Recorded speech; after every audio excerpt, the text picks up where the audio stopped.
tenor saxophonist Paul Carr. Well, the Mid-Atlantic Jazz Festival is a festival that was previously called the East Coast Jazz Festival. I picked it up. My wife and I, we picked the festival up, and we've been doing it since 2010.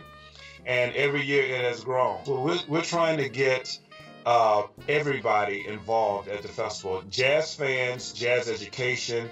We're trying to get, and normal people that have an interest in the arts and maybe not jazz fans per se. We're going to have NEA jazz master Roy Haynes and his Fountain of Youth band. Roy is probably one of the most celebrated drummers in the history of jazz.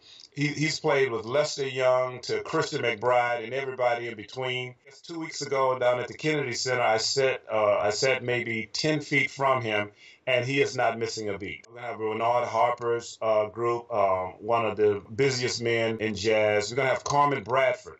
Carmen Bradford, who sings with Count Basie Band. So what she's going to do is she's going to sing with the Mid-Atlantic Orchestra, which is newly formed. It's going to feature Terrell Stafford. I'm going to conduct. Half of the band will consist of my former students that are playing professionally now. We have Denise Times, a vocalist from St. Louis. Clark Terry really discovered her. We're going to have Warren Wolf, one of the young lions. He's from Baltimore. We're going to have a trumpet summit this year, and that's going to feature Terrell Stafford, Nicholas Payton, and Brian Lynch.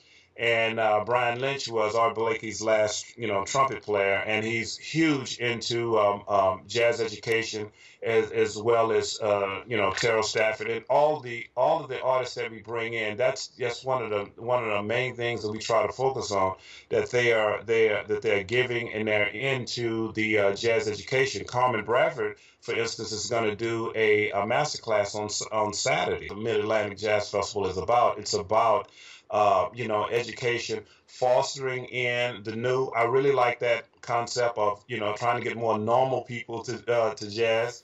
And we like the hardcore, of course, the hardcore jazz fan and the people who just love the music as well. We have a stage that is a showcase exhibit stage that has a lot of high school bands. There's also, we have the Mid-Atlantic Nightclub. So it's a smaller room, and it's an intimate setting where if you didn't like the big ballroom setting, or if you didn't like all the airiness of the atrium open air stage, you can go in the club and catch some shows there as well. We have the Washington room where all of the master classes, lectures, and workshops and things are going on right there. And what we're going to institute this year, we're also adding a couple of concerts as well inside that room, teaching concerts as well. The competition this year, we've already gotten bands to sign up that are coming for the competition. That's from as far away as Michigan. Also going to do a couple of theatrical